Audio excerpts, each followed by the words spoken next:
Bonjour, ravi de vous retrouver pour un nouveau parcours de santé, à l'extérieur, sous le, on va dire, le soleil de Lyon, puisque nous sommes ici au Salon Handicap 2011 à Lyon. J'ai à mes côtés Pascal Candotto. Pascal, bonjour. Bonjour. Alors Pascal, vous êtes le président fondateur de la société ACA et nos amis ont vraiment envie de savoir ce que vous faites et quelles sont vos spécificités.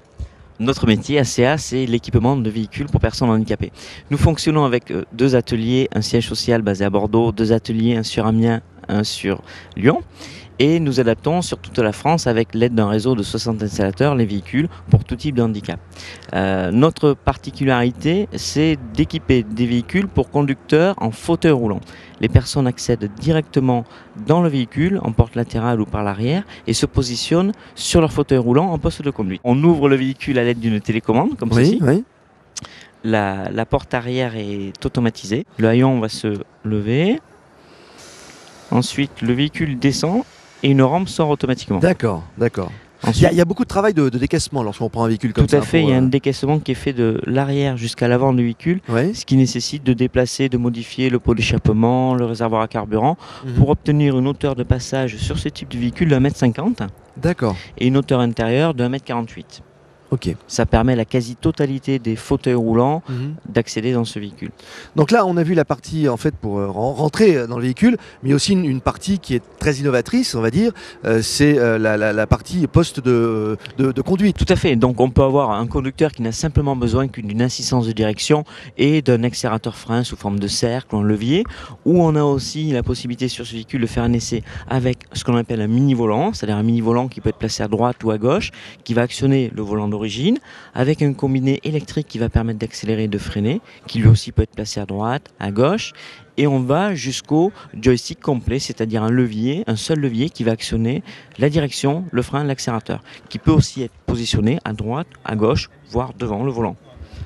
Alors, une question, les personnes qui désirent acquérir, enfin qui ont ce type de véhicule, sont obligées de passer une formation particulière, parce que c'est pas facile, je veux dire, d'utiliser des... Tout à fait, en fait, il y a 3 stades. Il y a un premier stade qui s'appelle l'évaluation. Oui.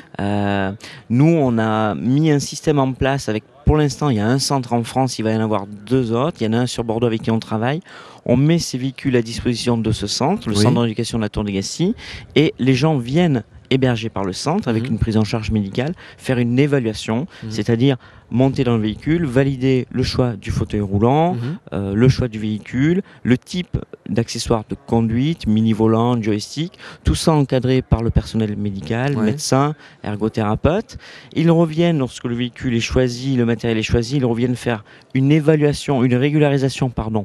C'est-à-dire, quelqu'un qui a déjà le permis doit faire simplement une régularisation, valider le type de véhicule, le fauteuil roulant, l'adaptation, pour obtenir à nouveau son permis définitif, ou carrément passer un permis, pour les gens qui n'ont pas de permis. Combien de jours de cette formation dure à peu près? Une formation en évaluation de conduite, c'est une demi-journée à une journée. D'accord. Une régularisation de permis, c'est entre 12 et 15 heures de conduite. Et un permis, ça va de 40 à 60 heures, 70 heures, selon les capacités d'adaptation de la personne aussi. D'accord. Mais Pascal, merci de nous avoir reçus sur votre stand et puis devant ce véhicule aménagé.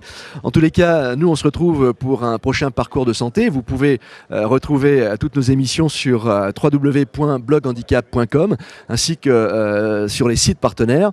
Alors à très vite, merci.